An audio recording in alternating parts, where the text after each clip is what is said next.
Buying a house seemed like a dream come true, a milestone that I, Oliver Jacobs, had finally reached. I was excited to move into the quaint two-story home at the end of a quiet cul-de-sac. The neighborhood had this postcard-perfect feel. Kids played in well-tended yards, neighbors exchanged pleasantries, and the scent of blooming lilacs greeted you at your front door. The architectural inspection had been a breeze with no red flags, save for a brief mention of the crawlspace being sound and dry. Our first weeks in the new place were filled with the comforting chaos of unpacking. Dani, my partner, and I spent our time rearranging furniture and arguing over what constituted decorative versus clutter. Every corner of the house echoed with laughter in the hope of new memories. But then the unsettling stuff started. It was an autumn night festooned with falling leaves crackling beneath our feet. Around midnight, I was jolted awake by a hollow, reverberating noise. It wasn't abrupt or even threatening, more like someone lightly hitting a wall with their fist. It came from somewhere deep below us. I scoured the house, checked the doors, and locked the windows, but nothing was amiss. The noise receded in my memory as just another odd sound of an old house settling. Or at least that is what I convinced myself. The noises became stubbornly more frequent, a shuffle here, a creak there, and all seemed to originate from directly beneath the floor where we slept.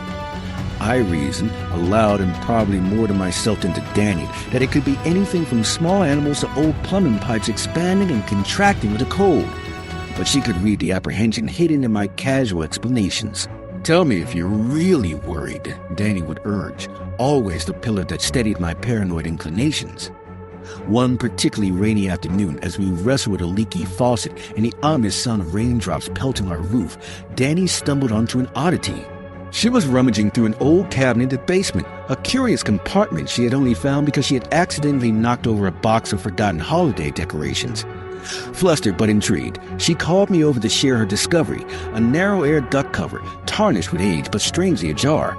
Behind it, just the void of our home's inner workings. I moved closer. Curiosity peeked and peeked in. I was struck by a rush of cool, stale air that carried a scent reminiscent of damp earth and something else I couldn't quite identify. Using my phone, I snapped a few photos to lift the darkness. What met my eyes on that tiny screen sent a chill through me. Smudged fingerprints, recent by the look of them, adorning the walls inside. Dani posited that they might belong to an electrician or previous tenant, but uneased by the notion, my nights began to burden me with insomnia and persistent thoughts of intruders lurking in our shadows. Barely days had passed when clearer evidence surfaced. It was a night dark with thick clouds blotting out the moon's light. Just after midnight, the floorboards seemed to reverberate under our bed with a deliberate, unnerving creak that stopped my heart. Wordlessly, I slipped from bed and armed myself with nothing but a torch and a burgeoning sense of trepidation. I edged my way to the exterior crawlspace entrance. Though the hatch showed no signs of tampering, an innate sense insisted something was amiss. With clammy hands and held breath, I pulled the hatch open. The cool air whisked past me like an exhale from the world beneath.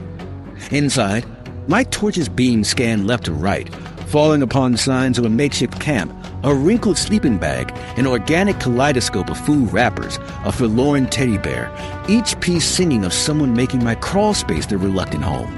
With the presence of mind to retreat, I sealed everything up fast and contacted the local authorities. Their investigation turned up more intriguing signs of life. A half-charged portable charger set upon a rock, a dog-eared novel missing its back cover. Yet, despite their thorough search, they found nothing more palpable, no person. A heightened sense of awareness took over my routines post-incident.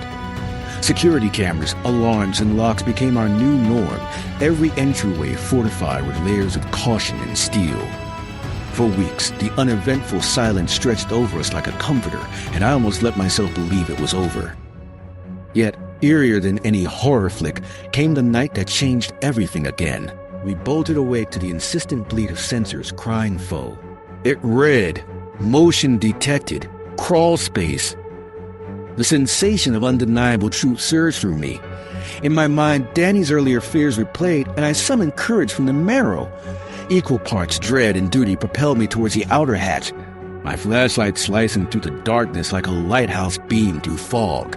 Unlike before, the entrance hung wide open, an inviting maw of darkness. As my light splashed over the scene, The chill intensified, drawing sharply across my skin.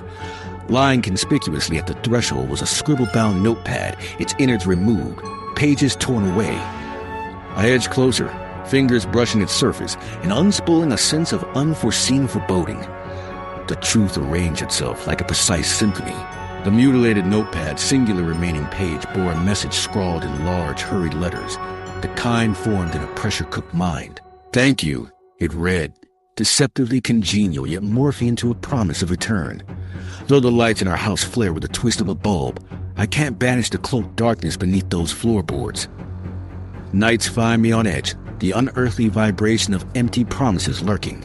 I lie still, ears attuned to the distant, muted thud, a resolute tenant now woven into the heart of our home, a silent witness awaiting my slip into ease. But I am here, vigilant, eyes wide in the dark. The house and I, we keep watch together.